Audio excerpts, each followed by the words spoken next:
চোখের জলের হয় না কোনো রং, তবু কত রঙের ছবি আছে আঁকা। চোখের জলের হয় না কোনো রং, তবু কত রঙের ছবি আছে আঁকা। হাই, আমি Ipsita, welcome back to my channel. চলে এসেছি আবার একটা নতুন ভিডিও নিয়ে। তো আজকের ভিডিওর শুরুতে এই যে গানটা গাইলাম, এই গানটা আজকে যখন আমি গাইলাম, কেন গাইলাম সবার আগে ক্লিয়ার করব। কারণ এই বিষয় নিয়ে একটা কথা গতকালের লাইভে ম্যাডামের লাইভে বলেছেন। তো সেটা নিয়ে আমাকে একজন বলেছে, পার্সোনালি বলেছে যে এই কথাটা উনি বললেন যে মানুষ চোখের জল ফেলে ক্যামেরা খুলে শুধুমাত্র ভিউজের জন্য, যেটা উনি সীমার ক্ষেত্রে বলেছেন। তো সেটা আমাকে উনি একজন বলেছেন যে এই বিষয়টা তুমি ক্লিয়ার কেন করলে না। তো অ্যাকচুয়ালি উনি যখন যে সময় কথাটা বলেছেন, আমি হয়তো ওখানে উপস্থিত ছিলাম কি আমি ঠিক মনেও পড়ছে না ঠিক, যেহেতু সবাই কথা বলছিল, অর্ধেক সময় মিউট করে রেখেছিলাম। আমি খুব কম সময় পেয়েছি এই কথাগুলো রাখার, যেটুকু আমার রাখার আমি সেটুকু সুযোগ পেয়েছি। সবাই তো ঠিকভাবে কথাই বলতে পারছিল না, ঠিক আছে, তো সুযোগই পাইনি। তো সেক্ষেত্রে আমি যেটুকু রাখতে পেরেছি সেটুকু রাখতে পেরেছি, যেটুকু পারিনি আমি সেগুলো ভিডিওর মাধ্যমে বলবো। তো সেখানে এই যে চোখের জল, যে চোখের জল 2 ফোঁটা চোখের হোক, 2 ফোঁটা হোক, 10 ফোঁটা হোক, ফোঁটাটা কোনো বড় কথা না। এই যে একটা স্টেটমেন্ট যে এই যে ব্লগাররা বা কন্ট্রোভার্সি ক্রিয়েটাররা যারাই হোক আর কি, যারা ক্যামেরার সামনে কাঁদতে বসে, তারা সবাই ভিউজের জন্য বসে। সবাই নয়, এটাই ম্যাডামকে আমি বলতে চাইছি যে সবাই নয়, সবাই কিন্তু সেটা করে না। এরকম অনেকগুলো উপমা দিয়ে যদি বলি তাহলে আপনি বুঝবেন। এটা উনি সীমার ক্ষেত্রে বলেছেন যে তুমি না কাঁদলেই পারতে। তো একটা কি হয়, এই যে হিউম্যান ইমোশন, আমি যখন কথা বলছি, যখন আমার ইমোশন এতটা আসছে, এমনভাবে কথা বলতে গিয়ে আমি ইমোশনাল হয়ে পড়ছি, তখন আমি নিজের অজান্তেই কেঁদে ফেলবো। তো আমি নিজেও এরকম কেঁদেছি সন্দীপের জন্য শুধু নয়, আমি নানান কথা বলতে গিয়ে আমার অটোমেটিক হয়ে গেছে, তা আমি বুঝতে পারিনি যে আমি কাঁদবো। ওটা হয়ে গেছে, কথা বলতে বলতে হয়ে যায়। তো যারা ক্যামেরা খুলেই দেখছেন আপনি সেটা একটা আলাদা, আর একটা আমি কথা বলতে বলতে পুরনো কোনো কথা তুলছি বা কোনো কথা যা হচ্ছে সেগুলো নিয়ে বলতে বলতে আমার গলা ধরে আসলো, আমার গলা চোখ হয়ে গেল, দিয়ে আমি কেঁদে ফেললাম, সেটা কিন্তু সম্পূর্ণ আলাদা। একটা উপমা দিলেই বুঝবেন। এই যে আপনি বললেন না যে যে কথাটা আর কি, স্টেটমেন্ট এটা, যে কাঁদতে বসে যায় মানুষ। তো এরকম যদি আপনাকে দেখিয়ে দিই, আপনি আর কি যাকেই সাপোর্ট করে, সন্দীপের জন্যই তো এটা বলেছেন যে সন্দীপের জন্য সীমা কেঁদেছে, ওটা কাঁদা উচিত হয়নি। তো সেক্ষেত্রে সন্দীপও কিন্তু যখন নিজের বায়োলজিক্যাল দিদি তাকে যখন এক্সপ্লেন করছিল ঘোড়া কিভাবে আর কি নোংরা কথা বলেছে, ঘোড়া পুরো টিমের লোকরা কিভাবে তার মাকে শিলাদেবীকে নোংরা কথা বলেছে, সেক্ষেত্রে যখন ও বলতে গেছে, যখন দিদি আর কি ছোট্ট মেয়ের সাপোর্টে মুখ খুলেছিল, সন্দীপের বায়োলজিক্যাল দিদি, তখন ও যখন দিদিকে বলতে গেছে যে দিদি তুমি কি জানো যে তোমার মাকে কি বলেছে, তোমার মায়ের আমাদের মা তার গর্ভটাকে নর্দমা বলেছে, আমাদের মায়ের গর্ভটা কি নর্দমা, আমরা কি নরকের কীট, সেই নর্দমার কীট, এই ধরনের কথাগুলো যখন বলছিল, সন্দীপ রীতিমতো হাউ করে কেঁদে ফেলেছিল। কারণ এটাই স্বাভাবিক ইমোশন, এটা কিন্তু ও ক্যামেরা খুলে ভিউজের নেশায় করেনি। সেক্ষেত্রে ও কিন্তু কাঁদবো বলে সেই টার্গেট নিয়ে আসেনি। কথাগুলো যখন বলছে, যখন ও ফিলটা মনের মধ্যে আনছে, যখন ওর মধ্যে রাগ সমস্ত কিছু মিশ্রিত হচ্ছে, তখন ওর কিন্তু ওইটা বেরিয়ে এসছে যে তুমি কি জানো আমাদের মাকে পরকীয়ারত বলেছে, যেটার জন্য পরবর্তীকালে বলেছিল যে সরি ফর মামুনি, মামুনির জন্য সরি, এইটুকু সে করেছে মেয়ে হিসাবে, সেটা তার কর্তব্য, সে করেছে। তো সেক্ষেত্রে আবার এটাও এক্সপ্লেন করেছিল যে কেউ বললেই হয়ে যায় না, কেউ বললো রত্নগর্ভা বা কেউ বললো নর্দমা, সেটা তো তাদের সন্তানরাই আর কি প্রমাণ দেয়। তো যাই হোক, সন্দীপের বায়োলজিক্যাল দিদি সুন্দরভাবেই তার প্রমাণটা দিয়েছে আশা করি। তো যাই হোক, সন্দীপও রয়েছে, আমরা দেখছি সে তার বাবা মায়ের জন্য যা করা যেটা করা করছে। তো সেটা দিয়ে কে কি বললো সেটাতে যায় আসে না। তো ওরকম কেঁদেছিল, যেমন কিনা প্রথম যখন এই ঘটনাটা এক্সপ্লেন করেছিল, যখন সন্দীপের সাথে যেটা হয়েছিল, সেটা যখন রাত 2:30-3:30 সময় ক্যামেরা খুলে যখন ও লাইভে বলেছিল, তখন কিন্তু প্রথমে একটা দুটো কথা এমনি বলতে বলতে ও কেঁদে ফেলেছিল, এমনকি ওর মাও কেঁদে ফেলেছিল। ওটা কিন্তু ক্যামেরা খুলে ভিউজের জন্য করেনি, ওটা ওদের মধ্যে যা হয়েছে, ভয়ের মিশ্রিত সে সময় অবস্থা, তখন কি করবে, একটা হেল্পলেস অবস্থায় তখন ও মনে করেছে যে যা হয়েছে, যেটা হয়েছে সেটা আমার দর্শকদের জানিয়ে দেওয়া ভালো। কারণ যদি যে বাড়ির থেকে বেরিয়ে গেছে সে যদি দর্শকদের সামনে, আগে ক্যামেরার সামনে এসে এমন কিছু কথা বলে ফেলে, সেক্ষেত্রে পরবর্তীকালে দর্শকরা যদি আমাকে বিশ্বাস না করে, তো আমাকে তো, আমি যেটা করছি সেটাকেই আমায় করতে হবে, সেটা আমার প্রফেশন। তো সেক্ষেত্রে ও মনে করেছে যে দর্শকদের সামনে হাত তুলে দেওয়া সেটাই হচ্ছে বাঁচার রাস্তা। তো সেক্ষেত্রে সেটা করতে গিয়েও কিন্তু ও কেঁদে ফেলেছে। তো এরকম ও কেন, অনেকেই আমরা কেঁদে ফেলি, তো সেটা ভিউজের জন্য হয় না। তো যদি মানে আপনি যেহেতু কোনো ক্রিয়েটার নন, আপনি ক্রিয়েটার মানে কি, আপনি এসছেন, আপনার প্রফেশন আলাদা, এটা আপনার সাইডে একটা, আপনি সবার কথায় পড়ে এই জিনিসটা আপনি করে ফেলেছেন। কিন্তু আমি বলবো আপনি হয়তো 100% ইনভলভ ইমোশনালি হননি। আমি দেখেছি সবসময় যে আপনি একদম স্ট্রেট টু স্ট্রেট কাট কথাবার্তা, যেটা আইনের ভাষা, যেটা মানবাধিকারের ভাষা, সেটাই আপনি বলেন। কিন্তু এই ইমোশন, তাও মাঝে মাঝে এই দেখলাম লাস্ট যখন সীমার সাথে আপনার হলো, সেটা নিয়ে আপনি একটুখানি হয়তো ইমোশনাল হয়ে পড়েছিলেন, আমার খানিকটা মনে হচ্ছিল। তারপরেও সেটাকে, যেটা ইমোশনটা আসছিল, সেই ইমোশনটাকে জাস্ট ভেতরে অ্যাবজর্ব করে আপনি সেটা রাগ দিয়ে আরও বোঝালেন যে না, আমি শক্ত, আমি আমি রাগ, আমি রেগে যাচ্ছি, কিন্তু আমি কোনোভাবেই কমজোর পড়ছি না, আমি দুর্বল নই। এটা আপনি হয়তো বোঝাচ্ছেন দর্শকদের। আমি যখন কাউকে দেখি তখন তার বডি ল্যাঙ্গুয়েজ, তার যে উনি কি বলতে চাইছেন, ভেতরে মুখের কথাটার থেকেও ভেতরের কিছু জিনিস বোঝার চেষ্টা করি। তো আমার মনে হয় বারবার যখনই আপনি ইমোশনের ভেসে যাওয়ার মতো আপনার অবস্থা আসছিল, তখনই নিজেকে সামনে নিচ্ছিলেন রাগের ইমোশনটাকে বার করে, রাগ দেখিয়ে। তো সেটা আপনার ব্যাপার। কিন্তু আপনি যখন, যদি যেদিন দেখবেন আপনি সত্যিই ইমোশনটা রাগ দিয়েও মেটাতে পারছেন না, দেখবেন আপনার চোখ থেকেও অটোমেটিক মানে জল চলে আসবে। কারণ আফটার অল আপনিও একজন মানুষ, হিউম্যান ইমোশন আপনার মধ্যেও রয়েছে। তো যাই হোক, এই একটা কথা।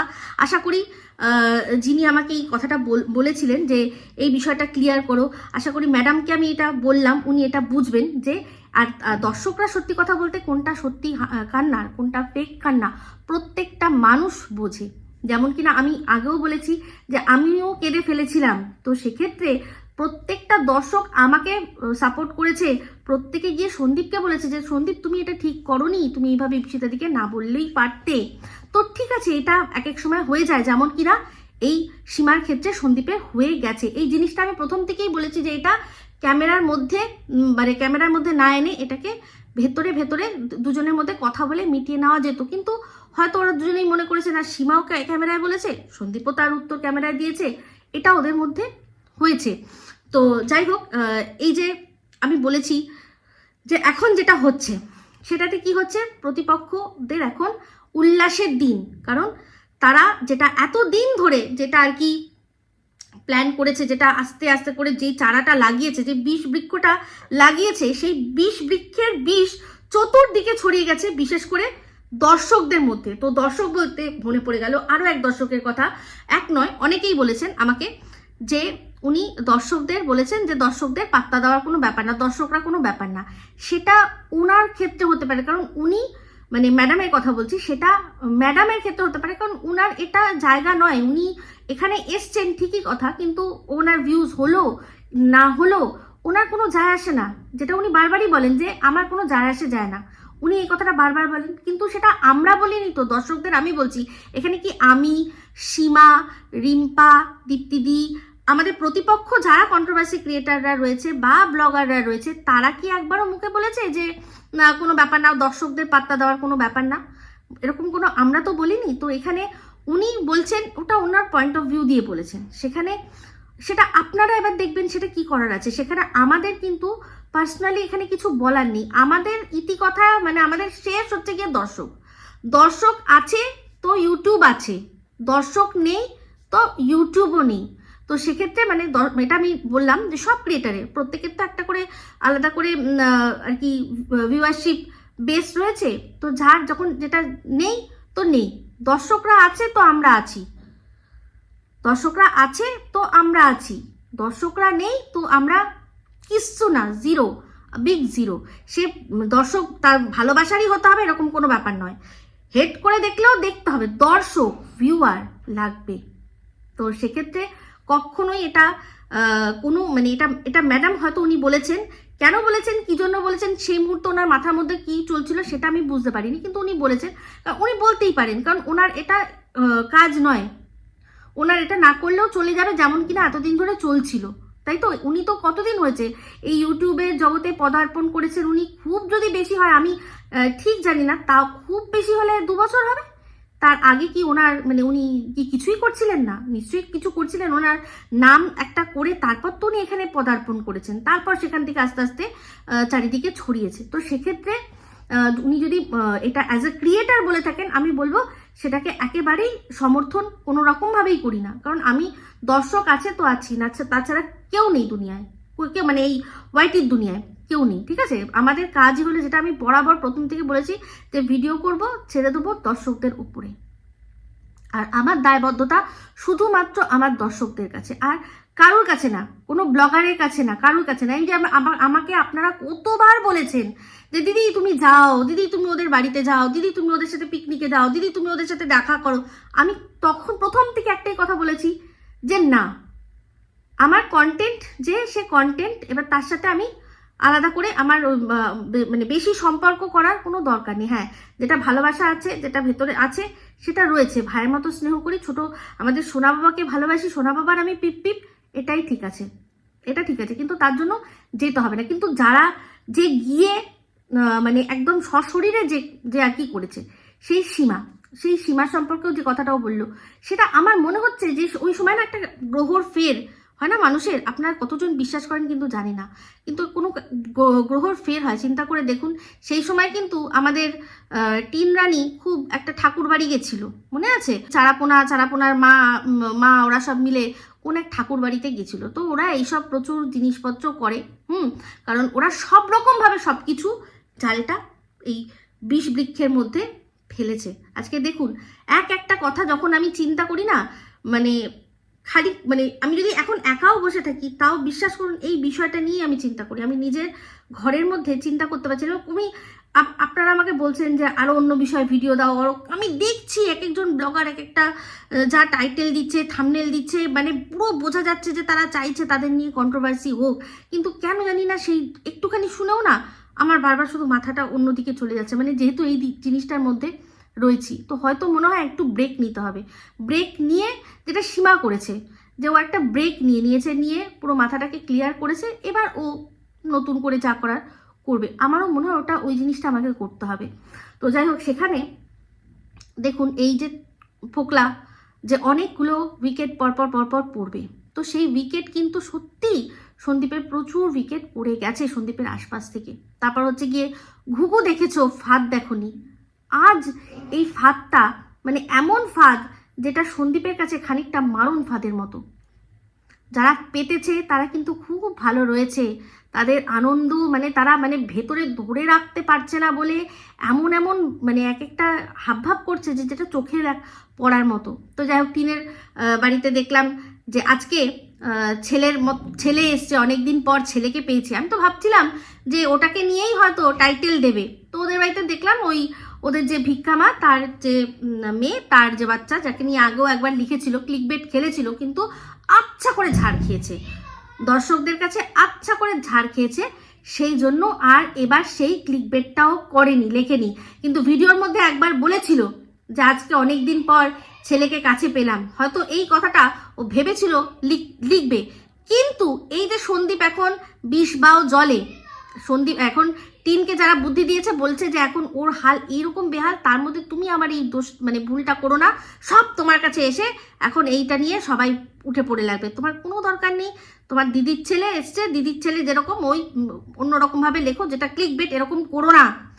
যে বা যারা যেসব মাথারা ওদের বুদ্ধি দিচ্ছে, তারা এখন এমনভাবে বসেছে, এমনভাবে পুরো জালটা সাজিয়ে বসেছে, ভাবতে পারবেন না। চিন্তা করে দেখুন, ঝিমিকে এই যে আসানসোল বালি, আচ্ছা আসানসোল বালি নিয়ে একটা কথা হয়েছে, যে আসানসোল বালি যখন হয়েছিল তখন তো ম্যাডাম বলেছিল যে স্টেপ নেবে ওর বিরুদ্ধে, ওকে এই করে দেবো, সেই করে দেবে, কিন্তু ঝিউর বেলায় কেন ওরা ঝিউ বলছে? অ্যাকচুয়ালি আমি বলি ঝিমি সাহা, আমার ঝিমি সাহা বলতে হেব্বি লাগে।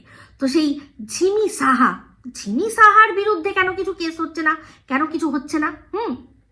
তো একটা জিনিস বলি, আসানসোল বালি যা করেছিল তার জন্য সন্দীপের রাস্তা ছিল ওর ওপর স্টেপ নেওয়ার, সেই জন্য এগিয়েছিল।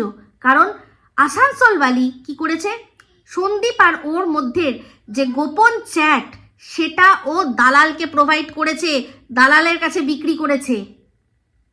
মানে টিনের থ্রু দিয়ে দালালের কাছে বিক্রি করেছে, আশা করি মনে আছে। তো এটা একটা বিশাল বড় ক্রাইম, যার এগেনস্টে সন্দীপ চাইলে তখন এফআইআর করতে পারতো, কিন্তু যেহেতু হয়তো কেন করলো না, আমার মনে হয় ও হয়তো ক্ষমা টমা চেয়ে নিয়েছে, তার উপর ওকে পুরো এক্সপোজ করে দেওয়া হয়েছে। তারপর তার একটা ছোট বাচ্চা রয়েছে, তার একটা সংসার রয়েছে, তাকে শেষ করে দিয়ে তো কোনো লাভ নেই। সে এসেছিল সন্দীপকে শেষ করতে, কিন্তু সন্দীপকে সেখান থেকে বার করে নিয়ে আসা হয়েছে, সে সময় সন্দীপকে বার করে নিয়ে আসা হয়েছে। তো তার এগেনস্টে কেস করার পিছনে অনেক জায়গা ছিল, সে সেই জায়গাটা দিয়েছে। সন্দীপ আর ওর সাথে যা কথা হচ্ছিল, মানে সন্দীপ আর ওর মধ্যে যে হোয়াটসঅ্যাপের মধ্যে কথা, যেটা কিনা একটা দালাল একটুখানি শুনিয়েছিল, যে আমি কিন্তু চতুর্দিক দিয়ে ফেসে রয়েছি, আমার উকিলরা ফাঁসিয়ে রেখেছে, আমাকে তুমি আর নতুন করে ফাঁসিও না, এরকম একটা দালাল ছেড়েছিল। তো সেটা অবশ্যই দালাল তো ওখানে বসে রেকর্ড করেনি, সন্দীপ এটা দালালকে পাঠায়নি, তো ওই মেয়েটাই দালালের কাছে দিয়েছিল। তো সেই জন্য তার এগেনস্টে কেস হয় না, অবশ্যই হয়। এফআইআর জিডি ছাড়ুন, এফআইআর কেস সমস্ত হয়, কিন্তু সে হয়তো ভেতরে ভেতরে ক্ষমা চেয়ে সেটেল করে নিয়েছে, হয়তো সেটেল করে নিয়েছে, সেই জন্য হয়নি। কিন্তু এইবার দেখুন এই ঝিমি সাহার কেস, এইবার এই ঝিমির কেসটাতে এরা আরো সতর্ক হয়ে গেল। যেই এই আসানসোলবালির এই কেসটা হলো, তখন ঝিমি সাহার ক্ষেত্রে পুরোপুরি সতর্ক হয়ে গেল।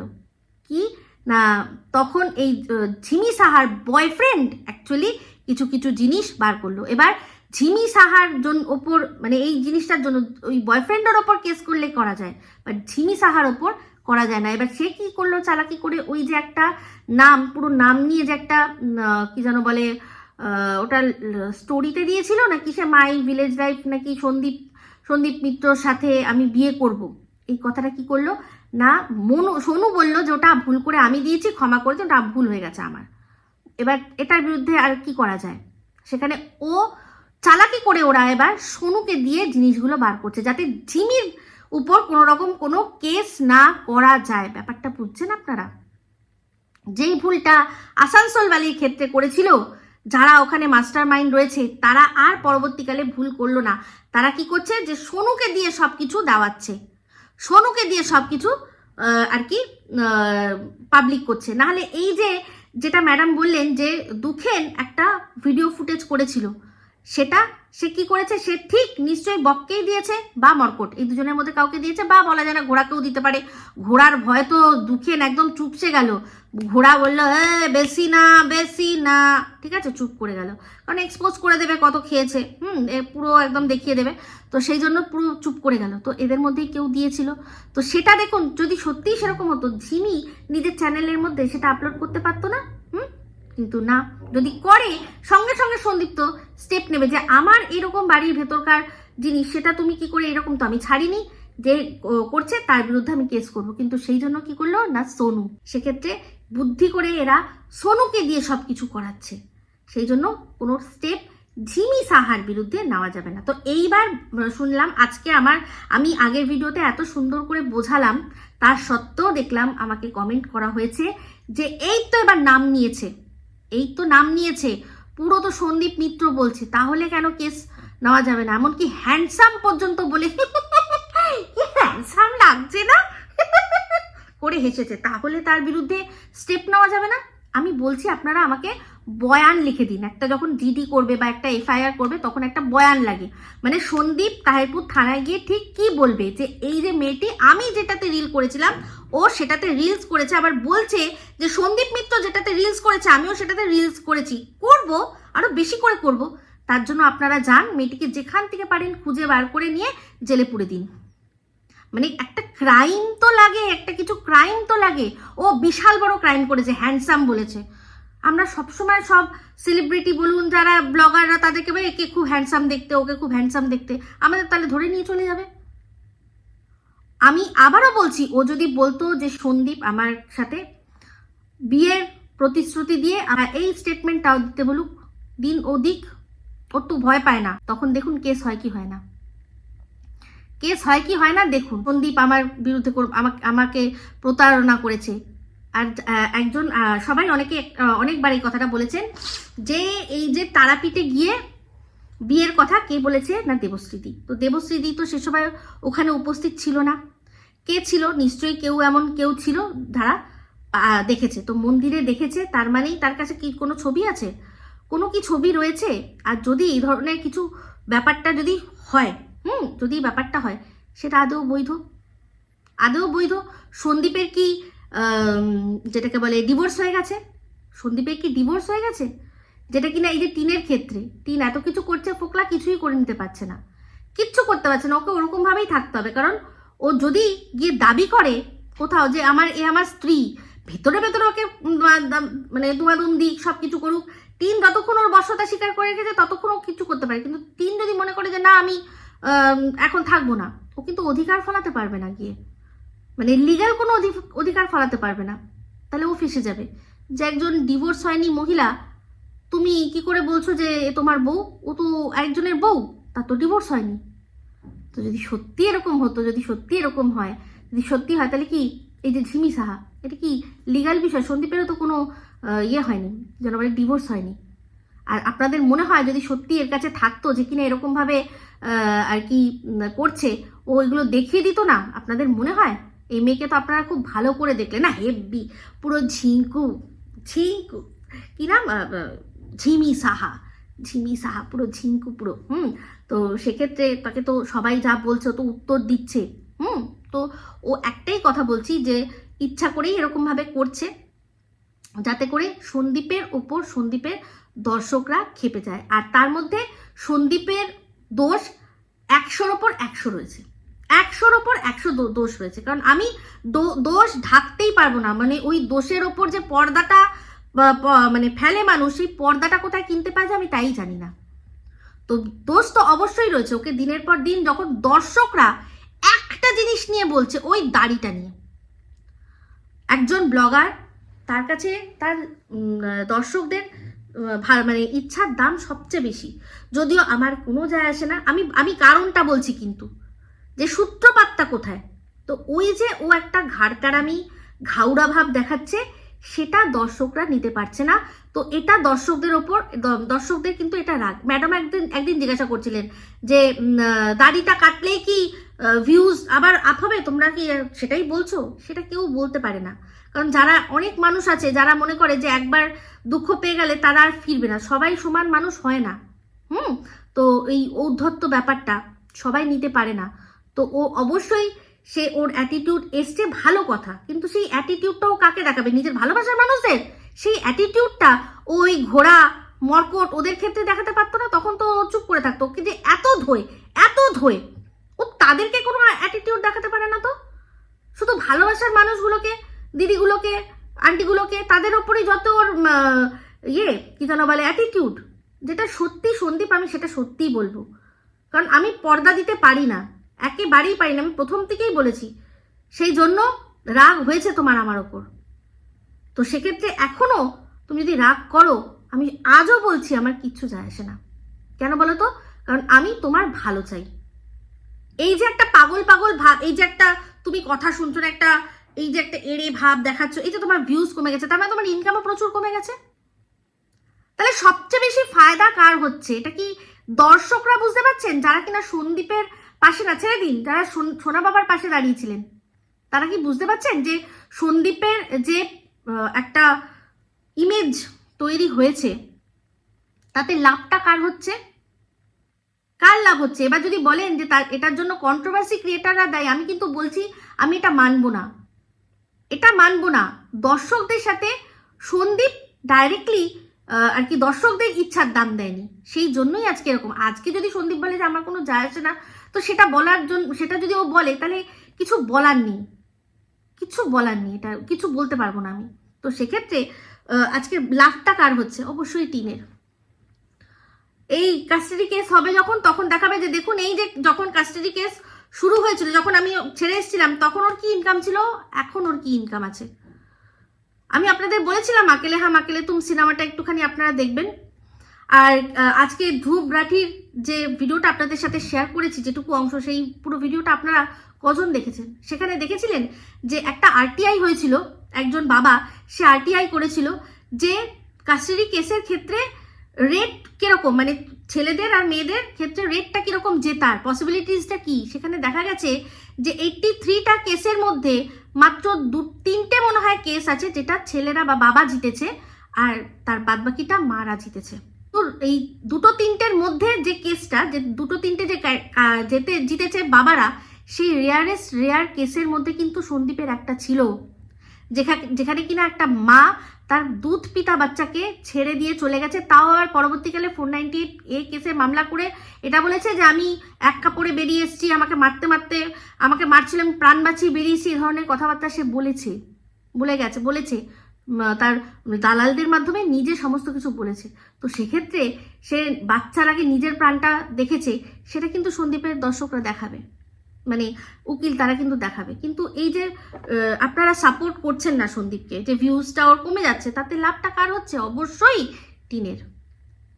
ওরও কমে গেছে, আর ওরও প্রচুর ড্রব্যাকস আছে, যেগুলো কিনা আমি বলেছি যে মা হওয়া সত্ত্বেও ওর মধ্যে ও এমন কাজ করেছে যেটার জন্য কিন্তু যে আদালত চিন্তা করবে। আমি রায় দিচ্ছি না, আমি বলছি সে এই পয়েন্টগুলো চিন্তা করবে। তার মধ্যে আছে যে ওদের বাড়িতে যারা আছে তাদের কাউকে সোনা বাবা চেনে না, মা একা কতক্ষণ বাচ্চাকে সামলাবে, সে কাজ করবে এই ইউআইটি। তো সন্দীপ একটা জিনিস দেখলাম যে নতুন কোনো কাজের কথা ভাবছে, তো আমার মনে হচ্ছে এটা সে তার বাচ্চার জন্য করছে। প্রথমে হয়তো ভাবছিলাম যে ও হয়তো ছেড়েই দেবে, এটা এরকম একটা কথা ম্যাডামই বলেছিলেন যে ওর কোনো যায় আসে না, ও এখন নতুন ব্যবসা করবে। তো সেক্ষেত্রে তখন মনে ছিল কি যে তাহলে কি এটা ঝিমি সাহার জন্য, কিন্তু এখন মনে হচ্ছে না, এটা হয়তো ওর ছেলের জন্যই আরেকটা আলাদা রাস্তা বার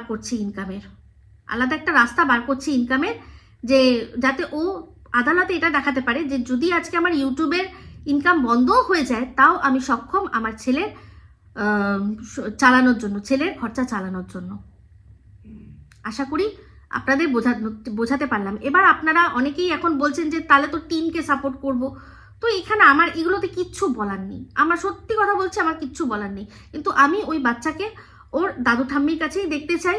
তো ওর দাদু ঠাম্মিকে কখনোই তাদের কাছে বাচ্চাকে তুলে দেওয়া হবে না। বাচ্চাকে যদি জেতাতে হয় বা দাদু ঠাম্মির কাছে রাখতে হয়, তাহলে অবশ্যই বাবাকে সাপোর্ট করতে হবে, বাবার খুঁটি শক্ত করতে হবে, তবে গিয়ে হবে। তো তার মধ্যে সন্দীপকে সন্দীপের একটাই যে দর্শকরা যদি যেটা বলছে, ওর মানে উচিত দর্শকদের ইচ্ছার দাম দেওয়া। তো যাই হোক, এখন প্রচুর নতুন আইডি আসছে, যারা কিনা সন্দীপের নামে এমন উস্কানিমূলক কমেন্ট লিখছে। তো আপনাদের বলেইছি যে এই যে প্রতিপক্ষ রয়েছে তারা জানেন সব রকম ভাবে কিন্তু সব দাও খেলছে, এমনভাবে কিছু কথা লিখছে যাতে আপনার আপাত দৃষ্টিতে মনে হবে যে সন্দীপকে সে ভালোবাসে, কিন্তু আদৌ সে নয়। তার মধ্যে একটা জিনিস আমি লক্ষ্য করলাম, আপনারা কতজন লক্ষ্য করেছেন কিনা জানি না, আনন্দ সেন যে আইডিটা ছিল, যেটা কিনা পুরনো 16 বছর পুরনো, সে কিন্তু কাউকে সেই আইডিটা কিন্তু কাউকে উত্তর দিচ্ছে না। কিন্তু আনন্দ সেন আইডি একটা নতুন ক্রিয়েট হচ্ছে 3-4 মাস আগে, যার কিনা লোগোটা অরেঞ্জ টাইপের কালারের। সে আনন্দ সেন যেরকম রকমের আর কি উত্তর দিত, সেম টু সেম সেইগুলোই সে কপি পেস্ট করে মনে হচ্ছে লিখছে, মানে পুরো ওরটা পড়ে নিয়েছে, সেটা একটা জায়গায় লিখে বা সেটাকে সবসময় গিয়ে যেই যা বলছে সেখানে গিয়ে কপি পেস্ট করে দিচ্ছে। মানে এরা কিরকম খেলা খেলছে এটা আপনারা একটুখানি বুঝুন। তো সেক্ষেত্রে এমন রয়েছে আইডি, সেখান থেকে এমনভাবে লেখা হচ্ছে, হ্যাঁ সন্দীপ তো কোনো দর্শকদের দাম দিচ্ছে না, নেই ওখানে ওর যারা ভালোবাসার পুরনো ভিউয়ার্সরাও ছিল তারাও গিয়ে সেখানে হয়তো লাইক করছে, অনেকগুলো করে লাইক পড়ছে। কিন্তু এরকম ধরনের আইডি, এরকম ধরনের সব দেখছি যেগুলো কিন্তু মোটামুটি সন্দীপের ভালোবাসার মানুষেরই, কিন্তু সব আইডিগুলো দেখছি নতুন ক্রিয়েট করা, যেগুলো আগে দেখেছি যে অনেক পুরনো দিনের, এখন দেখছি নতুন তাদের মানে ক্রিয়েশনের ডেটটা সেটা নতুন। তো এগুলোও কিন্তু এক ধরনের আর কি ফাঁদ, যেগুলো সন্দীপদের মানে দর্শকদের, পুরনো দর্শকদের বোঝানো হচ্ছে যে হ্যাঁ সন্দীপের ভালোবাসারই পুরনো দর্শক, তারা সন্দীপের এগেনস্টে চলে গেছে, না ওকে দেখবো না, না ওকে দেখবো না, এরকম একটা ব্যাপার। আমাকে একটা মানে আমার বিরুদ্ধে অভিযোগ উঠছে যে আমি দুপক্ষ দুজনকেই খুশি রাখতে চাইছি, কে না সীমাকেও আর ম্যাডামকেও। তো আমি একটা জিনিস বলি, আমাকে এই যে আমি না পৃথিবীটা মানে যেরকম সেরকমভাবেই দেখি, পৃথিবীটা সাদা বা কালো হয় না, পৃথিবীটা শুধু সাদা বা কালো হয় না, যে ঠিক আর ভুল এরকম হয় না, ঠিক আর ভুলের মাঝখানেও অনেক কিছু থাকে, সে ঠিক কেন সে ভুল কেন তার মাঝখানে অনেক কিছু থাকে। 50 শেডস অফ গ্রে এরকম রয়েছে, একটা সিনেমা রয়েছে, তো মানে 50 শেডস অফ গ্রে মানে গ্রেরও অনেক রকমের শেডস রয়েছে, যেটা হচ্ছে ব্ল্যাক অ্যান্ড হোয়াইটের মাঝখানে। তো সেগুলো আমি দেখি। তো যাই হোক মানে এমনভাবে একটা ভাব করছেন যে আমি সাপের গালেও চুমু খাচ্ছি, ব্যাঙের গালেও চুমু খাচ্ছি, তো কে সাপ আর কে ব্যাঙ ভাই বলে দেবেন। মানে সীমা আর ম্যাডামের মধ্যে আপনারা তাদেরকে সাপ ব্যাঙ বানিয়ে দিচ্ছেন। আমি যেটা ম্যাডামের যেটা হয়েছে সেটাও আমি বলেছি, আর সীমার পক্ষ নিয়েও বলেছি। সীমার এখানে ভুল দোষ, ও তো অনেকদিন ধরে চুপ ছিল, তাই ওকে ভুল দোষ আমি কিছু বলতে পারছি না। ও তো এই বিষয়টা নিয়ে বলে থেমে গেছিল, তারপর ও তো বলছে যে সন্দীপকে দেখো, সন্দীপের কথা শোনো। তো যারা সীমা যেখানে ভিডিওর মধ্যে বলছে যে তোমরা সন্দীপের পাশ থেকে সরে যেও না, সেখানেই দেখছি বেশি করে কমেন্ট আসছে যে সন্দীপকে দেখা ছেড়ে দিলাম। তো এরা কারা করছে এগুলো, সব আইডিগুলো কারা এগুলো সব? মানে ওই যে বলছি যে বিশাল বড় বিষবৃক্ষ, তো সেটা আপনারা যা করবেন যেটা করবেন বুঝে শুনে করবেন। তো যাই হোক, এই যে একটা কথা বারবার উঠছে যে ওই ঝিমি সাহাকে বললে এত গায়ে লাগছে কেন, ঝিমি সাহাকে বললে এত গায়ে লাগছে কেন, ওর কাছে তার মানে কি আছে, সেগুলো আমি সত্যি কথা বলছি ওসব গোপন আমি কিচ্ছু জানি না, ওগুলো আমি কিচ্ছু জানি না। কিন্তু হ্যাঁ, গায়ে লাগলেই বা কার কি যায় আসছে, কি যায় আসে?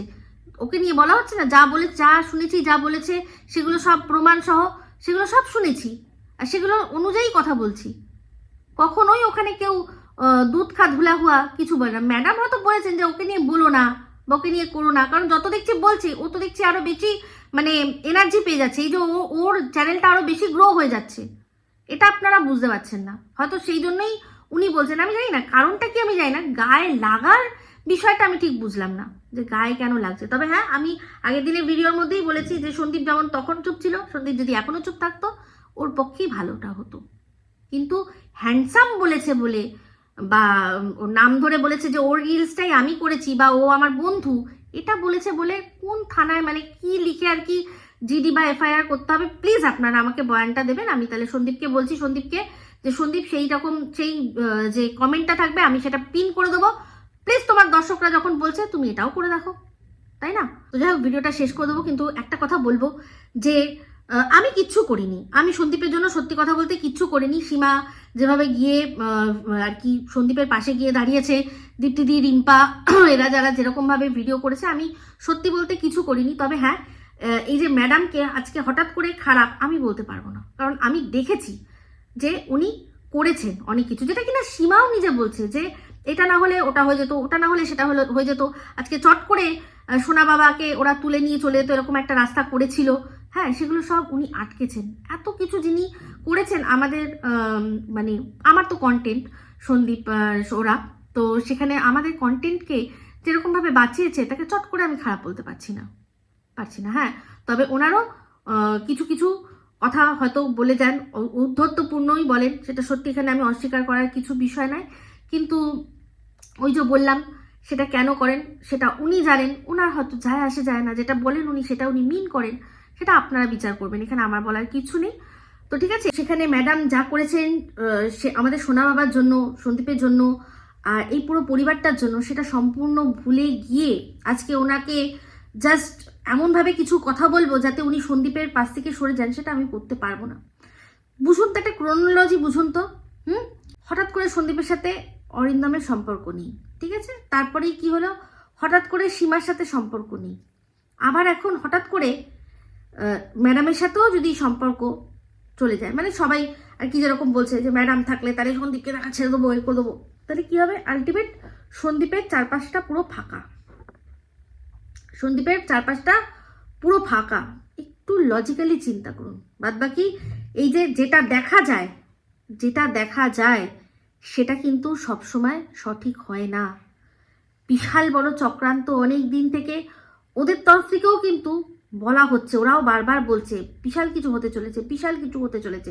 কারণ এই যে ছোটো খাটো যারা রয়েছে তাদেরকে যখন কিছু কিছু করতে বলছে তারা কিন্তু কারণটা জানে না, কিন্তু বলেছে বলো করো, যেটা বলছি সেটা করো, বিশাল বড় কেস আছে। তো তারাও কিন্তু এইরকমভাবেই শুধু কয়েকটা মাথা ছাড়া এই এত বড় জিনিস এক্সিকিউট সব ছোটোখাটোরা পায় না, কিন্তু ছোটোখাটোরা এই ইঙ্গিতটাই বিশাল কিছু হতে চলেছে, বিশাল কিছু হতে চলেছে। তো সেই বিশাল কিছু হয়ে গেছে। সন্দীপ এই যে একটা কথা উঠেছে না, আমি মুখে সেটা আনবো না যে ও শেষ, এইগুলো সব যেটুকু আছে সেটুকু যা দেখছি দর্শকরা করে দেবেন। তো যাই হোক, সন্দীপ একটাই বলবো যে সন্দীপ যেন এই বিকল্প রাস্তা একটা, যেটা আর কি অন্য কোনো ব্যবসার কথা ভাবছে, ভগবান করে যে সেটা যেন ও সাকসেস পায়। না হলে তো সত্যি কাস্টাডি কেসে ও খুব প্রবলেমে পড়বে, কারণ ওর যে এখন ইনকাম হয়ে গেছে আগের চেয়ে কমে গেছে। তো সেগুলো অবশ্যই এরা হাইলাইট করে করে দেখাবে, ঠিক আছে। তারপর তো চরিত্রের দোষ, তো দাগ তো দারুণ করে লাগা, চুনরিমে দাগের মতো ওর পুরো চরিত্র তার তার করে দিয়েছে টিনের লোকরা। সেক্ষেত্রে এটাকেও একটা বিশাল বড় পয়েন্ট হিসাবে ধরা হবে, ঠিক আছে। আপনারা চিন্তা করে দেখবেন, আপনাদের ওপর সবটা ছাড়লাম। এই বলেই ভিডিওটা এখানে এন্ড করছি। যদি ভালো লাগে তাহলে অবশ্যই লাইক শেয়ার কমেন্ট করতে ভুলবেন না। যারা চ্যানেলটা সাবস্ক্রাইব করেননি তারা সাবস্ক্রাইব করে নেবেন। সবাই ভালো থাকবেন, সুস্থ থাকবেন। আবার আসছি খুব শীঘ্রই নতুন ভিডিও নিয়ে। টাটা।